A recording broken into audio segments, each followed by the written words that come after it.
नमस्कार. आपल्या सगळ्यांच्या आयुष्यात असे क्षण येतातच, जेव्हा आपण एका चौरस्त्यावर उभे असतो. अनेक मार्ग समोर दिसतात आणि प्रत्येक मार्गासोबत एक शक्यता जोडलेली असते आणि एक भीतीसुद्धा.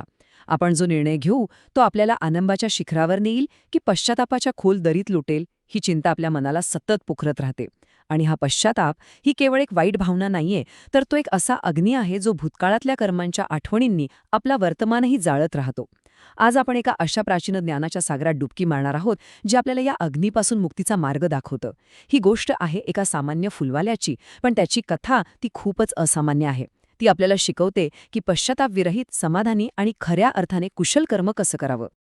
तर ह्या आपल्या ज्ञानप्रवासात आपण 6 टप्प्यांमधून जाणार आहोत. सुरुवात करूया पश्चातापाच्या या मानसिक छायेपासून. मग आपण थेट प्राचीन राजगृहाच्या नगरीत जाऊ आणि सुमन नावाच्या फुलवाल्याच्या कथेचे साक्षीदार होऊ. त्यातून उगम पावलेल्या बुद्ध वचनाचं सार समजून घेऊ. त्या एका कर्माचे काय आणि किती दूरगामी परिणाम झाले ते पाहू. आणि सगळ्यात शेवटी हे शाश्वत ज्ञान आपल्या आजच्या धकाधकीच्या जीवनात कसं उतरवायचं याचा एक व्यावहारिक मार्ग शोधू. चला सुरू करूया.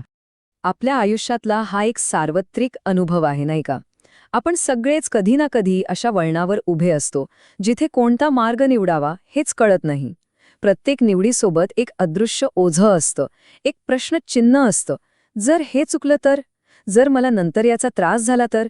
हीच ती पश्चातापाची गडद छाया आहे, जी आपल्या निर्णय क्षमतेवर पसरते आणि आपल्याला एकतर कृती करण्यापासूनच रोखते किंवा मग चुकीच्या दिशेने ढकलते. क्षणभर थांबा आणि जरा या प्रश्नावर विचार करा. आपण एखाद्या कर्माची योग्यता कशावरून ठरवतो? त्याला किती यश मिळालं यावरून?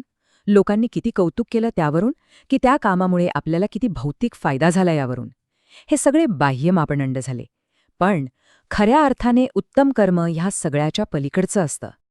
अनेकदा आपण निर्णय घेण्याच्या याच चक्रात अडकून जातो, ज्याला डिसिजन पॅरालिसिस असंही म्हणतात. आपल्या मनात एक खोलवर रुजलेली इच्छा असते की असं काहीतरी करावं, ज्यामुळे भविष्यात पश्चातापाचा तो दाहक अग्नी नाही, तर एक शीतल, स्थायी शांती मिळेल. आणि हीच तळमळ आपल्याला एका अशा कृतीकडे घेऊन जाऊ शकते, जी केवळ बाहेरून यशस्वी नसेल, तर आतून समाधान देणारी असेल. चला, आता या आधुनिक मानसिक संघर्षातून आपण थेट प्रवेश करूया 2500 वर्षांपूर्वीच्या भारतात. ही गोष्ट आहे सुमन नावाच्या एका सामान्य फुलवाल्याची, ज्याच्या एका निर्णयाने आपल्याला पश्चात्तापविरहित कर्माचं रहस्य उलगडून दाखवलं. हे केवळ एक कथा नाही, तर एक जिवंत शिकवण आहे. जरा डोळे मिटून त्या दृश्याची कल्पना करा. पहाटेची वेळ आहे. राजगृहाच्या गल्ल्या हळूहळू जाग्या होतायत. हवेत उदबत्तीचा मंद सुगंध आणि जाईच्या फुलांचा तीव्र गंध मिसळला आहे. आणि तिथे आहे सुमन, एक साधा माळी. त्याचं संपूर्ण आयुष्य राजा बिंबिसार यांच्या सेवेवर अवलंबून आहे. दररोज सकाळी राजासाठी 8 मूठभर ताजी फुलं घेऊन जाणं हे त्याचं कर्तव्य आहे, त्याची उपजीविका आहे. त्याचं आयुष्य एका ठरलेल्या, शिस्तबद्ध मार्गावरून चाललं आहे. आणि त्याच सकाळी रस्त्याच्या दुसऱ्या टोकावरून एक विलक्षण ऊर्जा वातावरणात पसरायला लागली. नगरातला कोलाहल जणू शांत झाला. सुमनने पाहिलं, तथागत बुद्ध आपल्या भिक्खू संघासोबत शांतपणे भिक्षेसाठी येत होते. ते केवळ एक चालणारं शरीर नव्हतं, तर ती जणू चालती बोलती करुणा होती. त्यांच्या अस्तित्वाने आसमंतातला प्रत्येक कण शुद्ध होत होता.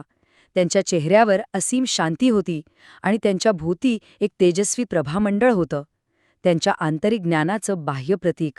ते दृश्य पाहून सुमन जागच्या जागी खिळून राहिला. सुमनच्या मनातलं ते द्वंद्व बघा. त्याच्या हातात ती 8 मूठभर फुलं आहेत, जी राजासाठी आहेत. एका बाजूला आहे त्याचं कर्तव्य, त्याची नोकरी, त्याचं कुटुंब आणि त्याचं सुरक्षित भविष्य.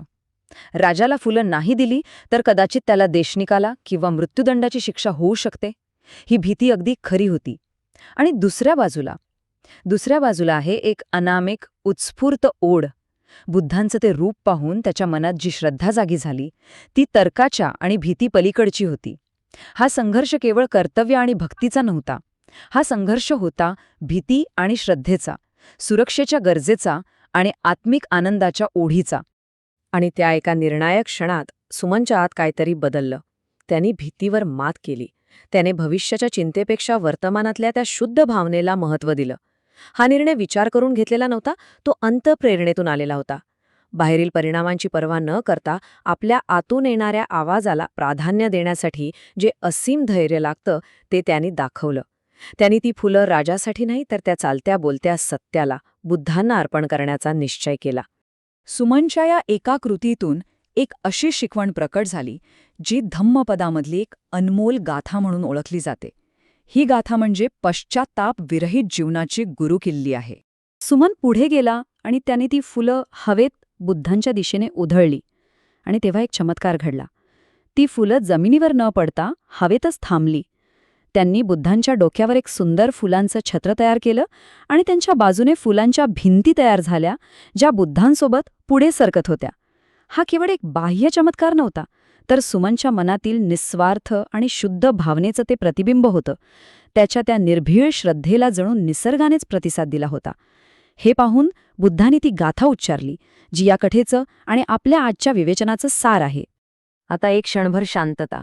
आपण ती मूळ पाली गाथा ऐकूया. प्रत्येक शब्दातील ध्वनी आणि अर्थाकडे लक्ष द्या. तंचकम्मम कतम साधू यम कत्वा नानुतप्पती यस्य पतितो सुमनो विपाकम पटिसेवती. या गाथेचा अर्थ असा आहे, तेच कर्म उत्तम रीतीने केलेलं समजावं, जे केल्यानंतर कर्त्याला पश्चाताप होत नाही आणि ज्याच्या फळाचा तो प्रसन्न आणि आनंदी मनाने उपभोग घेतो.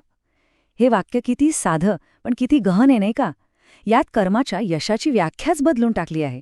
यश बाह्य परिणामात नाही, तर कर्त्याच्या आंतरिक अवस्थेत आहे. या गाथेचा अर्थ अधिक खोलवर समजून घेण्यासाठी यातल्या 2 शब्दांकडे पाहूया. पहिला शब्द आहे कतम साधू. साधू म्हणजे केवळ चांगले नाही, तर कुशल, निपुण, सत म्हणजे असं कर्म जे शुद्ध हेतूने, सजगतेने आणि योग्य भावनेने केलं जातं. दुसरा आणि अत्यंत महत्त्वाचा शब्द आहे नानुतप्पती. तपती म्हणजे तापणे किंवा जळणे. नानुतप्पती म्हणजे नंतर जळजळ न होणे. पश्चात्ताप हा मनाला जाळणाऱ्या अग्नीसारखा असतो. त्यामुळे जे कर्म केल्यानंतर मनात अशी जळजळ किंवा दाह निर्माण होत नाही, तेच खरं साधुकर्म. आता पाहूया की बुद्धांनी सांगितलेली ही गाथा सुमनच्या आयुष्यात कशी खरी ठरली. त्याच्या त्या एका निर्भय आणि श्रद्धापूर्वक केलेल्या कर्माचे काय परिणाम झाले. कर्माचं पहिलं फळ बाहेरून नाही, तर आतून मिळतं. फुलं अर्पण केल्याचा क्षणीच सुमनचं संपूर्ण शरीर आणि मन एका विलक्षण आनंदाने भरून गेलं, ज्याला पाली भाषेत पीती म्हणतात. हा आनंद कोणत्याही बाह्य गोष्टीवर अवलंबून नव्हता. तो शुद्ध कर्मातून मिळालेला तात्काळ पुरस्कार होता. गाथेत म्हटल्याप्रमाणे तो पती तो सुमनो म्हणजे प्रसन्न आणि आनंदी झाला होता. हाच होता त्याच्या कर्माचा पहिला आणि सर्वात खरा परिणाम. आणि हे किती सुंदरपणे स्पष्ट होतं की एक सत्कर्म केवळ कर्त्यापुरतं मर्यादित राहत नाही, त्याची सकारात्मक स्पंदनं सगळीकडे पसरतात. ही बातमी राजा बिंबिसारांपर्यंत पोहोचली.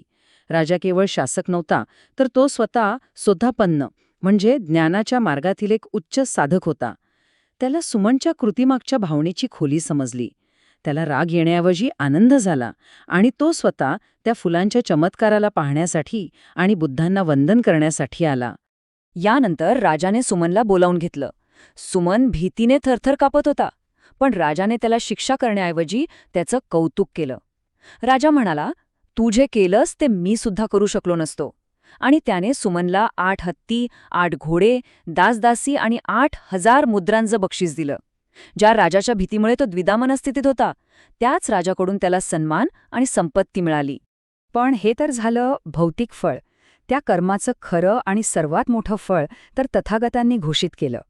बुद्धांनी सांगितलं की या एका कुशल कर्मामुळे सुमनला पुढच्या 1,00,000 कल्पांपर्यंत म्हणजे विश्वचक्रांपर्यंत कोणत्याही दुर्गतीत जन्म घ्यावा लागणार नाही आणि अखेरीस तो प्रत्येक बुद्ध म्हणून ज्ञान प्राप्त करेल. एका क्षणाच्या शुद्ध भावनेचं फळ किती दूरगामी आणि असीम असू शकतं हेच यातून दिसतं. चला आता या प्राचीन कथेतून परत आजच्या जगात येऊया. सुमनची ही कथा आणि बुद्धांची ही गाथा केवळ ऐकून सोडून देण्यासाठी नाही, तर ती आपल्या दैनंदिन जीवनासाठी एक व्यावहारिक मार्गदर्शक, एक युजर मॅन्युअल बनू शकते. कसं? तेच पाहूया. या गाथेचं सार आपण या 3 स्तंभांमध्ये मांडू शकतो. कोणताही महत्त्वाचा निर्णय घेण्यापूर्वी स्वतःला हे 3 प्रश्न विचारा. पहिला, हेतूची तपासणी. मी हे का करतोय? यामागे लोभ, द्वेष किंवा भीती आहे की करुणा, उदारता आणि समजूतदारपणा?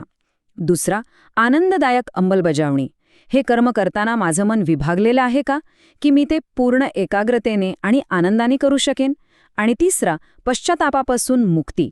या कृतीचा परिणाम काहीही होवो, नोकरी जावो, नातं तोटो किंवा नुकसान होवो, तरीही मी योग्य तेच केलं, ही शांत भावना माझ्या मनात टिकेल का? एक उदाहरण घेऊ. समजा तुमच्या कामाच्या ठिकाणी काहीतरी अनैतिक किंवा चुकीचं घडतंय. तुमच्यासमोर 2 पर्याय आहेत. 1. गप्प बसून नोकरी वाचवणे. 2. आवाज उचलणे. आवाज उचलल्यास नोकरी जाण्याचा धोका आहे. इथे या गाथेचा वापर करायचा. रागाच्या किंवा सुडाच्या भावनेने नाही, तर हे चुकीचं आहे आणि त्यावर बोलणं हे माझं कर्तव्य आहे या शुद्ध हेतूने. जर तुम्ही शांतपणे पण ठामपणे आपली भूमिका मांडली, तर त्याचा परिणाम काहीही हो, तुम्हाला रात्री शांत झोप लागेल. कारण ते कर्म कतम साधू असेल. दुसरं एक सोपं उदाहरण. आपण आपल्या कुटुंबासोबत किंवा मित्रांसोबत बसलेलो असतो, पण आपलं लक्ष सतत मोबाईलच्या स्क्रीनवर असतं. त्या क्षणी मला या व्यक्तीसोबत पूर्णपणे हजर राहायचंय या प्रेमळ हेतूने फोन बाजूला ठेवण्याचा निर्णय घेणं ही एक छोटी पण उत्तम कृती आहे. त्यातून मिळणारा जोडीदाराच्या डोळ्यांमधला आनंद आणि नात्यातली सखोलता ही कोणत्याही नोटिफिकेशनपेक्षा जास्त मोलाची आहे. आणि या कृतीबद्दल कधीच पश्चाताप होणार नाही.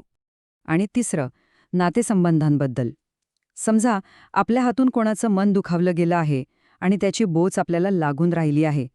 समोरची व्यक्ती माफ करेल की नाही ह्या परिणामाची चिंता न करता केवळ आपल्या मनातलं ओझं हलकं करण्यासाठी आणि नातं सुधारण्याच्या शुद्ध हेतूने मनापासून माफी मागणं, ही कृती स्वतःच एक पूर्ण विराम आहे. ती तुम्हाला अपराधीपणाच्या आणि पश्चातापाच्या त्या तापातून, त्या जळजळीतून मुक्त करते. हेच या शिकवणीचं सौंदर्य आहे. चला, आता या विवेचनाच्या शेवटच्या आणि सगळ्यात महत्त्वाच्या टप्प्याकडे वळूया.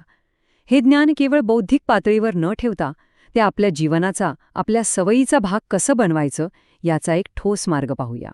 ही एक सोपी पण अत्यंत प्रभावी सवय आहे. रोज सकाळी किंवा रात्री झोपण्यापूर्वी काही क्षण शांत बसा. एक वही घ्या आणि स्वतःला हा प्रश्न विचारा. असा कोणता मार्ग आहे, अशी कोणती कृती आहे जी केल्यावर मला नंतर पश्चाताप होणार नाही, उलट समाधान वाटेल? उत्तर लगेच मिळेलच असं नाही, पण हा प्रश्न विचारण्याची सवय लावल्याने तुमची निर्णय घेण्याची प्रक्रिया हळूहळू अधिक सजग, अधिक अंतर्ज्ञानावर आधारित आणि अधिक स्पष्ट होईल. तर ह्याच विचारासोबत आपण आज थांबूया. विचार करा, आज आपल्या आयुष्यात असा कोणता छोटा किंवा मोठा निर्णय आहे जिथे आपण सुमनप्रमाणे भीती आणि सुरक्षेच्या पलीकडे जाऊन आपल्या आतून येणाऱ्या आनंदी आणि शुद्ध आवाजाला निवडू शकतो. ती कृती कोणती असेल जी केल्यानंतर आपलं मन पॉझिटिव्हिटीने भरून जाईल आणि भविष्यात कधीही त्याबद्दल पश्चातापाचा अग्नी आपल्याला स्पर्श करणार नाही. उत्तर आपल्या बाहेर कुठेही नाही, ते आपल्या आतच आहे.